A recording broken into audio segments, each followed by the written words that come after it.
Big Boss season 7 episode update ആണ്. Actually ഞാൻ ഇത് ഇന്ന് അധികം കാണാൻ പോയില്ല എന്നുള്ളതാണ് സത്യം. പ്രത്യേകിച്ച് അഖിൽ മാരാർ വന്ന ആ സെഗ്മെന്റ് എനിക്ക് തീർത്തും ഇഷ്ടമില്ല.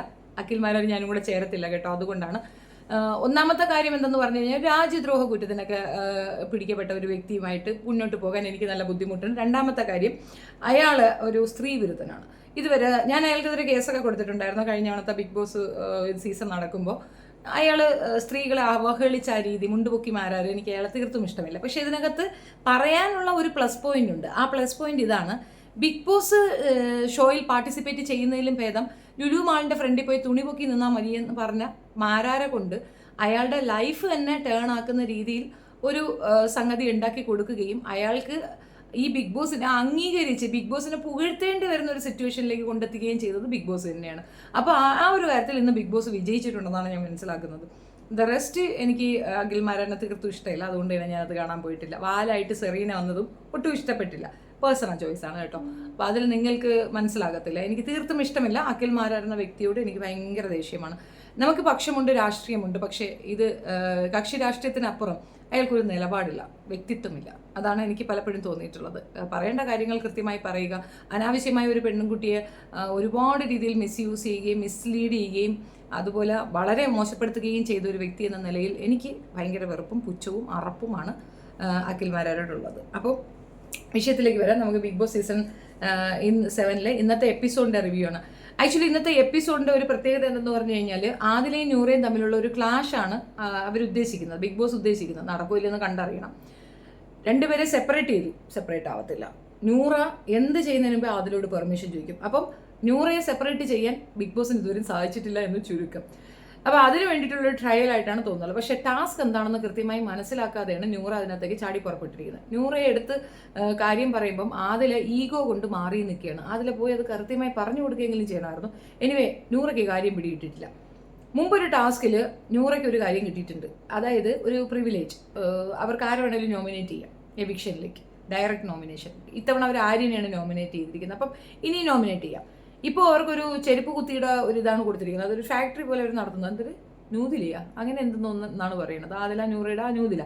അപ്പോൾ അതിനകത്തും അവരും ജോയിൻ ചെയ്യുന്നുണ്ട്. എന്നാലും അപ്പോൾ നമ്മൾ അതിലേക്കൊന്നും പോകുന്നില്ല. അപ്പോൾ ഈ ചെരുപ്പ് ഫാക്ടറിയിൽ 50 ചെരുപ്പ് ദിവസം ഉണ്ടാക്കണം. അതിന് വേണ്ടിയിട്ട് സ്റ്റാഫിനെ അറേഞ്ച് ചെയ്യണം. അവർ കുറച്ച് പിശുക്കത്തിയാണ്. പിശുക്കത്തിയായ അവർ ഇത് നയിക്കുന്നു. കുറച്ച് പൈസയെ കൊടുക്കുകയുള്ളൂ, കൂടുതൽ എമൗണ്ട് ഒന്നും കൊടുക്കത്തില്ല. ആ എമൗണ്ട് കൊടുക്കാതിരുന്ന് സേവ് ചെയ്തുകൊണ്ടാണല്ലോ അവർ ഈ പണക്കാരി ആയെന്നാണ് ഈ ബിഗ് ബോസിൻ്റെ ഭാഗം. പക്ഷെ സത്യത്തിൽ ഈ പൈസ കൊടുക്കാതാകുമ്പോഴത്തേക്ക് ജോലി ചെയ്തവർക്ക് ദേഷ്യം വരും, കലിപ്പുണ്ടാവും. അങ്ങനെ അങ്ങോട്ടും ഇങ്ങോട്ടും ഒരു ക്ലാഷ് വരും. ആ ക്ലാഷിലൊരു കണ്ടക്ട്, അതാണ് ബിഗ് ബോസ് ഉദ്ദേശിക്കുന്നത്. ആൻഡ് ദ ടാസ്ക് ഈസ്, അഥവാ 50 ചെരുപ്പ് അവരുണ്ടാക്കാൻ വൈകിയാൽ ആ വൈകൽ കൊണ്ട് നൂറയുടെ ആ ഒരു ഇതുണ്ടല്ലോ, നോമിനേഷൻ പവർ, ആ സംഗതി അങ്ങ് തിരിച്ചു പോകും. അതേപോലെ തന്നെ ഇതിനകത്ത് ഈ വർക്ക് ചെയ്യാൻ ഇതാകുന്നവർക്ക് കോയിൻ കൊടുക്കാതെ അവരെ ഡീപ്രൊമോട്ടും ചെയ്യാൻ പറ്റും, ബ്ലാക്ക് മാർക്ക് ഇട്ട് കൊടുക്കാൻ പറ്റും. അങ്ങനെ ഒരു സംഗതിയും ഉണ്ട്. അപ്പോൾ ഈ സംഗതി സത്യം പറഞ്ഞാൽ നൂറയ്ക്ക് മനസ്സിലായിട്ടില്ല. നൂറയ്ക്ക് കഥ പിടികിട്ടിട്ടില്ല. വീണ്ടും വിളിച്ചിട്ട് ബിഗ് ബോസ് ഉപദേശിച്ചു കൊടുക്കുന്നത്, എവിടെ അവക്ക് വല്ല വേറെ കിവിലേയും കിട്ടണ്ടേ, ഒന്നും മനസ്സിലായിട്ടില്ല എന്നാണ് എനിക്ക് ഇന്നത്തെ ഒരു എപ്പിസോഡ് കൊണ്ട് മനസ്സിലായിട്ടുള്ളൂ. അപ്പം ഈ പറയുന്ന ചപ്പല് പൂർത്തീകരണോ അതിനോടനുബന്ധിച്ച് കിടക്കുന്ന സ്വാരസ്യമായ സംഭവങ്ങളാണ് ഇന്നത്തെ ബിഗ് ബോസിലുള്ളത്. അത് ടാസ്ക് ഒക്കെ ഒരുമാതിരി പൂച്ചാണ്ടി ടാസ്ക്കാണ്. I don't like it. Nursery ലെവലിൽ. എന്നാലും കുഴപ്പമില്ല, പോയിരുന്ന് കണ്ടുകൊണ്ടിരിക്കുകയായിരുന്നു. പിന്നെ ഇതിനകത്ത് ഇതാകെ ഒരു ഇച്ചിരി ഒരു ത്രില്ലിംഗ് ഒക്കെ വന്നത് അഖിൽ മാരാർ വന്നപ്പോഴാണ്. അഖിൽ മാരാർ കുറേയധികം ഉപദേശങ്ങളൊക്കെ കൊടുത്തിട്ട് പോകുന്നു. ഉപദേശിക്കാൻ മാത്രമുള്ള ക്വാളിറ്റി ഒന്നും അയാൾക്കില്ല. അയാളെ ബിഗ് ബോസ് സപ്പോർട്ട് ചെയ്ത് ജയിപ്പിച്ചു വിട്ടതാണ്. അല്ലാതെ അയാൾക്ക് ഒരു വാഴ മണ്ണും ഉണ്ടായിട്ടൊന്നുമല്ല. ശ്രീവിരുദ്ധനെ ജയിപ്പിച്ചു വിട്ടതിൽ ഭയങ്കര ദേഷ്യമാണ് എനിക്കുള്ളത്. പിന്നൊരു കാര്യം, തുണിപൊക്കി മാരാർ പറയുന്നത് കേട്ടൊന്നും പിള്ളേർ മാറേണ്ട കാര്യമൊന്നുമില്ല. അതിന് മാത്രമൊന്നുമില്ല. ആ സിനിമ ഓക്കെയാണ്, അതൊരു ക്യൂരിയസ് ആയിട്ട് കാണാൻ പറ്റിയ ഒരു സിനിമയാണെന്ന് തോന്നുന്നു. എനിക്ക് ത്രില്ലർ മൂവീസൊക്കെ ഭയങ്കര ഒരു വീക്ക് ഇതാണ്. എനിക്ക് ഭയങ്കര ഇഷ്ടമാണ് കാണാനായിട്ട്. ആരായിരിക്കും ഹൂ ഹൂ ഹൂ ഹൂ ഈ ഒരു ഇതിനകത്തിരുന്ന് അത് കാണാറുണ്ട്. അപ്പോൾ നല്ല സിനിമ ആയിരിക്കാനാണ് ചാൻസ്. ഓൾ ദ ബെസ്റ്റ്, അതിനകത്ത് തർക്കമൊന്നുമില്ല. പക്ഷേ അഖിൽ മാരാർ എന്ന വ്യക്തിയോട് എനിക്ക് ദേഷ്യമാണ്. പിന്നെ കൂടെ വന്ന ആ വാലാട്ടി പക്ഷി ഉണ്ടല്ലോ, സെറീന, അതിനെ എനിക്ക് ഒട്ടും ഇഷ്ടമില്ല. അഭിഷേക് ഓക്കെ, അഭിഷേകിന് ഒരു നല്ല റോള് കിട്ടിയിട്ടുണ്ടെന്ന് കണ്ടതിൽ സന്തോഷം. അതിനകത്ത് വന്നവർക്കൊക്കെ തന്നെ ബെനിഫിറ്റ് ഉണ്ടാക്കി കൊടുക്കാറുണ്ട് ബിഗ് ബോസ്. എന്നും കൂടെ മത്സരാർത്ഥികളെ കാണിക്കാൻ വേണ്ടിയിട്ടാണ് ഇവരെ കൊണ്ടുവന്നതെന്ന് തോന്നുന്നു. അതിൻ്റെ ഒപ്പം ഒരു ഷോക്കിംഗ് സാധനം ഉണ്ടായിരുന്നു, ലക്ഷ്മി ഇതിനകത്ത് അഭിനയിച്ചിട്ടുണ്ട്. സോ അവളൊരു സെലിബ്രിറ്റി കൂടിയാണ്. But she is not acting like that. നമ്മുടെ കഴിവുകൾ ഇതൊക്കെ മനസ്സിലാക്കിയിട്ടും അതിനെ വെച്ചുകൊണ്ട് എനിക്കൊരു പ്രിവിലേജ് വേണ്ട എന്ന് ചിന്തിക്കുന്ന ഒരു വ്യക്തിയായിട്ട് കുറച്ചുകൂടെ ഉയർത്തപ്പെട്ടു ലക്ഷ്മി എന്നാണ് എനിക്കിനകത്ത് മനസ്സിലായിട്ടുള്ളത് ഇന്നത്തെ എപ്പിസോഡിൽ.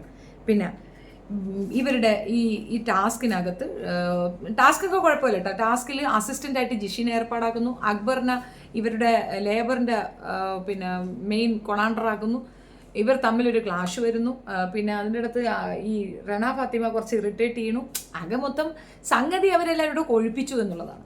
ടാസ്കിൽ 50-ന് പകരം 53 ചപ്പൽ അവരുണ്ടാക്കി കൊടുത്തു. ഉണ്ടാക്കി കൊടുക്കരുതായിരുന്നു. സത്യത്തിൽ അവർക്ക് അറിയില്ലെന്ന് തോന്നുന്നു. ചപ്പൽ കുറച്ചുണ്ടാക്കി കൊടുത്താൽ ഇവിടെ കയ്യിലുള്ള പവറും പോവും, അതിനകത്തൊരു ഇതുണ്ടാക്കും. പക്ഷെ അവർക്കത് മനസ്സിലായിട്ടില്ലായിരിക്കാം. ഇനി അതൊരു മനസ്സിലായിട്ട് ചെയ്യാത്തതാണോ അതിൻ്റെ കൃത്യത എനിക്കറിയത്തില്ല, വ്യക്തത അറിയത്തില്ല. പക്ഷേ ടാസ്കിൽ എല്ലാവരും നന്നായിട്ട് എഫേർട്ട് എടുത്തു. അക്ബറൊക്കെ വായി നോക്കി നടപ്പായിരുന്നു. എന്നിട്ടും അക്ബറിന് കോയിൻ കൊടുത്തിട്ടില്ല, ബാക്കി എല്ലാവർക്കും കോയിൻ കൊടുത്തു. കോയിൻ ആർക്ക് കൊടുത്ത ബിന്നിക്കാണ് ഒരു പ്രശ്നമില്ലാതെ ആദ്യം തന്നെ അങ്ങോട്ട് കോയിൻ കൊടുക്കുന്നത്. ഇതിൽ എല്ലാത്തിനും കുരു പൊട്ടുകയാണ്. എവറി വൺ കുരു പൊട്ടലാണ്. ലക്ഷ്മി ബാക്കി എല്ലാവർക്കും കുരു പൊട്ടുന്നു. ബാക്കിയൊക്കെ കൊടുക്കാൻ ഭയങ്കര ഇതായിരുന്നു. മസ്താനിക്ക് കൊടുത്തു, അഭിലാഷിന് കൊടുത്തു. അത് രണ്ടാമത് എല്ലാവരുടെ റിക്വസ്റ്റ് ചെയ്യുമ്പോഴാണ് മസ്താനിക്ക് അഭിലാഷിനും കിട്ടുന്നത്. പിന്നെ ഒനിലിന് കൊടുത്തു, പിന്നെ ഷാനവാസിന് കൊടുത്തിട്ടുണ്ട്. ആദിലയ്ക്കും ലക്ഷ്മിക്കും ലേറ്ററാണ് കൊടുക്കുന്നത്. എല്ലാവരും നിർബന്ധിച്ച ശേഷമോ കുറേ കഴിഞ്ഞിട്ടാണ് കൊടുക്കുന്നത്. ആദിലയ്ക്ക് അത് നന്നായിട്ട് ഫീൽ ചെയ്തിട്ടുണ്ട്, നന്നായിട്ട് ഹേർട്ട് ചെയ്തിട്ടുണ്ട്.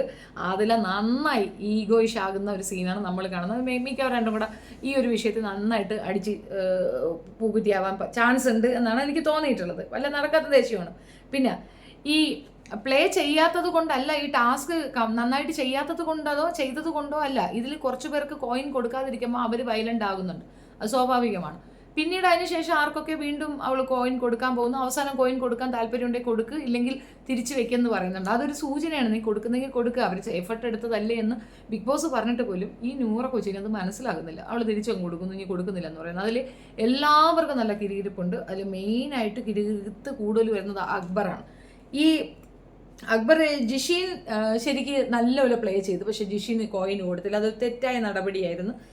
പിന്നെ ജിഷിൻ കുറേ അധികം കിടന്ന് ഫൈറ്റ് ചെയ്യുമ്പോഴത്തേക്കാണ് ജിഷിന് ഒരു കോയിന് കൊടുത്ത് അവൾ ഒഴിവാക്കിയാണ്. എന്നാൽ അവരുടെ കിടന്ന് വായടിക്കാൻ വയ്യാത്തതുകൊണ്ട് ഒഴിവാക്കി കൊടുക്കുന്നതാണ്. അത് തെറ്റായ നടപടിയായിരുന്നു. പക്ഷെ അതിൽ അക്ബർക്ക് നന്നായിട്ട് കുരു പൊട്ടുന്നുണ്ട്. അക്ബർ കിടന്ന് വയലൻ്റ് ആകുമ്പോൾ ലക്ഷ്മി അത് ഏറ്റുപിടിക്കുകയാണ്.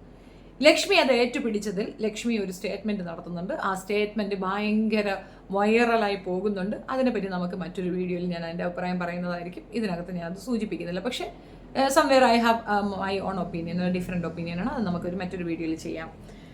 പിന്നെ അക്ബർ ലക്ഷ്മിയുടെ അടുത്ത് ചാടി കയറുന്ന ഒരു സീനറി ഉണ്ട്.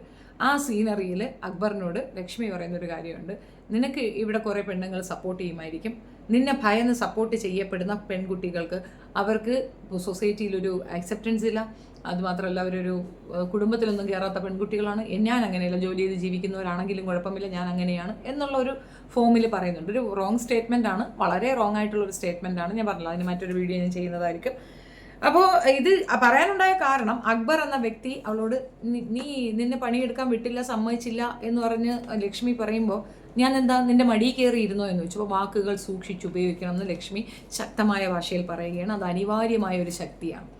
ഒരു പെണ്ണിന് വേണ്ട ശക്തിയുക്തമായ വാക്കുകളാണ് ലക്ഷ്മിയിൽ നിന്ന് വന്നത്. അലിഞ്ഞ് ഒരു അടി അടിച്ചിട്ട് ഇറങ്ങി വരണമെന്നാണ് എനിക്ക് ലക്ഷ്മിയോട് പറയാനുള്ളത്. അല്ലെങ്കിൽ ബിഗ് ബോസ് ദയവ് ചെയ്ത് എന്നെ അതിനകത്ത് കൊണ്ടുപോകണം. അക്ബറിൻ്റെ മുഖത്തിട്ട് ഒരൊറ്റ അടിയുടെ കുറവുണ്ട്. ആ ഒരു അടി അനിവാര്യമാണ്. അത് കിട്ടാത്തതിൻ്റെ കുത്തിക്കഴപ്പാണ് ചെറുക്കം കിടന്ന് തിളച്ചു മറിയുന്നത്. അല്ല ലെവലാതി തക്കാളി ചൂറും. അപ്പോൾ പിന്നെ ആദിലയും അനുവും ഫൈറ്റ് ചെയ്യുന്നതാണ് പിന്നെ അടുത്ത് നമ്മൾ കാണുന്നത്. കാരണം അനുമോള് കുളിക്കാനായിട്ട് പോകുമ്പം ആസ് യൂഷ്വൽ ആദിലയുടെയും നൂറയുടെയും ഒരു പ്ലേ ആണ് ആളുകളെ കളിയാക്കിക്കൊണ്ട് അവരെ ഇറിറ്റേറ്റ് ചെയ്യുക. So may be they don't know എത്രത്തോളം അത് ഹേർട്ട് ചെയ്യുമെന്ന്. അനീഷിൻ്റെ കൂടെ ഈ പ്ലേ അവർ ചെയ്യുന്നുണ്ട്. മേ ബി അവർക്കത് ജോക്കായിരിക്കാം, എല്ലാവർക്കും അത് ജോക്കായിരിക്കത്തില്ല. അനു നന്നായിട്ട് ആദിലയിൽ നിന്നൊരു അകലം പാലിക്കുന്നുണ്ട്. അത് നല്ല സേഫ് അകലമാണ്. അത് അങ്ങനെ തന്നെ കീപ്പ് ചെയ്യണം. അവളിനി എന്ത് ചാഞ്ചാടിയാലും അവൾ എന്ത് റിക്കവർ ചെയ്താലും എന്ത് സോറി പറഞ്ഞാലും തിരിച്ച് പോകരുത്. കാരണം ആദില ശൈത്യയേക്കാൾ വലിയ ഡേഞ്ചറസ് സാധനമാണ്. പോകരുത്. അനുവിൻ്റെ പ്ലേസ് നഷ്ടപ്പെട്ടു. അനുവിന് ഇപ്പോൾ ഒരു നല്ലൊരു കൂട്ട് കിട്ടിയിട്ടുണ്ട്, പ്രവീൺ. ഹീസ് ഓക്കെ, നല്ല കൺവീനിയൻ്റ് ആയിട്ട് നല്ല സപ്പോർട്ടീവായ ഒരു പേഴ്സണാണ്. അയാൾ ഓക്കെയാണ്. അയാൾക്കൊപ്പം നന്നായി പോകുന്നതാണ് നല്ലതെന്നാണ് എൻ്റെ ഒരു പേഴ്സണൽ അഭിപ്രായം. ഒരു കാരണവശാലും അനു ഈ ആദിലയുമായിട്ട് കോംപ്രമൈസിന് പോകരുത്. കാരണം ഒരിക്കൽ നമ്മളെ ബാക്ക് സ്റ്റാബ് ചെയ്തവർ പിന്നെ ചെയ്യും. അതിനകത്ത് അവർ ഭയപ്പെടത്തില്ല. മുമ്പ് നിങ്ങൾക്ക് ഓർമ്മയുണ്ടല്ലോ, ആദിലയും കൂടെ പറഞ്ഞ് സ്ക്രൂ കയറ്റിയിട്ടാണ് അനു പല കാര്യങ്ങളിൽ സ്റ്റേറ്റ്മെൻറ്റ് പറഞ്ഞത്. ആ സ്റ്റേറ്റ്മെൻറ്റ് പറഞ്ഞത് അത് ആദിലയുടെയും കൂടെ സ്റ്റേറ്റ്മെന്റ് ആണ് അനു അത് ആവർത്തിച്ചത്. പക്ഷേ ലാസ്റ്റ് മിനിറ്റ് ബിഗ് ബോസ് ചോദിക്കും അല്ലെങ്കിൽ മോഹൻലാൽ ചോദിക്കുമ്പോഴത്തേക്ക് ആദിൽ സ്കൂട്ടാവുന്ന രീതി നമ്മൾ കണ്ടു. അതുകൊണ്ട് തന്നെ അനു വളരെ അലർട്ടായിരിക്കേണ്ട ഒരു കാര്യമാണ്. ആദില എന്ന വ്യക്തിയുമായിട്ട് കൂട്ടുകൂടാനേ പാടില്ല. ഷീസ് ക്രൂക്കഡ്, അവളെ പണി കൊടുക്കുമെന്നുള്ള തർക്കമേ വേണ്ട, മാറി നിൽക്കുന്നതായിരിക്കും എപ്പോഴും അനുവിന് നല്ലതെന്നാണ് എൻ്റെ ഒരു ഭാഗം. അനു വളരെ ക്ലവറായിട്ട് കളിക്കുന്നുണ്ട്. പിന്നെ ഇതിനകത്ത് ശേഷം വരുന്നൊരു സർക്കസ് ഗെയിമുണ്ട്. അതാണ് സൂപ്പർ. എനിക്കതിനകത്ത് ഒരുപാട് ഇഷ്ടം. അതിനകത്ത് അല്ല അവൻ്റെ ഒരു വർത്തുണ്ടല്ലോ, എന്ന് പറഞ്ഞിട്ട് പിന്നെ എന്ന് പറഞ്ഞിട്ട് അത് നല്ല രസമുണ്ട്. നല്ല വോയിസ് മോഡുലേഷനൊക്കെ സൂപ്പറായിരിക്കുന്നു. അനു ഒരു ആട്ടിൻകുട്ടിയായിട്ട് ചെയ്യുന്നുണ്ട്. അത് ഫുള്ള് ഇഷ്ടപ്പെട്ടു കേട്ടോ. നല്ല ഹിലേറിയസ് ആയിരുന്നു, കണ്ടുകൊണ്ടിരിക്കാൻ പറ്റിയ സൂപ്പർ സൂപ്പർ സംഗതിയാണ്. ശരിയാണ്, ഇങ്ങനെയൊക്കെ കുറേ ചൈൽഡിഷ് ആയിട്ടുള്ള കാര്യങ്ങൾ കൊടുക്കണം. അതിനകത്തും ഒരു കുത്തിക്കഴപ്പുണ്ട്, അത് ഞാൻ പറഞ്ഞുതരാം.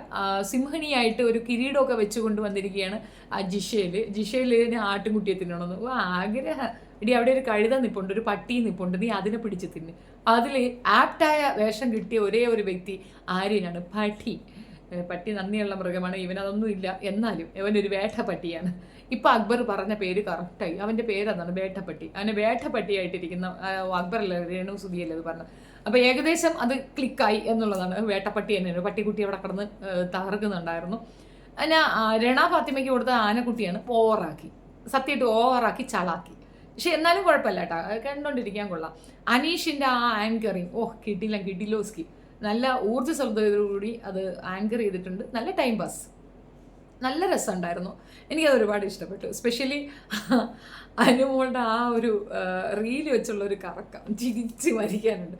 അതാണ് സ്പോർട്സ്മാൻ സ്പിരിറ്റിൽ, അല്ലെങ്കിൽ മറ്റുള്ളവർക്ക് മനസ്സിലാക്കാൻ സ്റ്റേജ് കയ്യേറി എൻ്റർടൈനർ ആളെന്ന് ചോദിച്ചു കഴിഞ്ഞാൽ അത് അനീഷും അനുവും തന്നെയാണ്.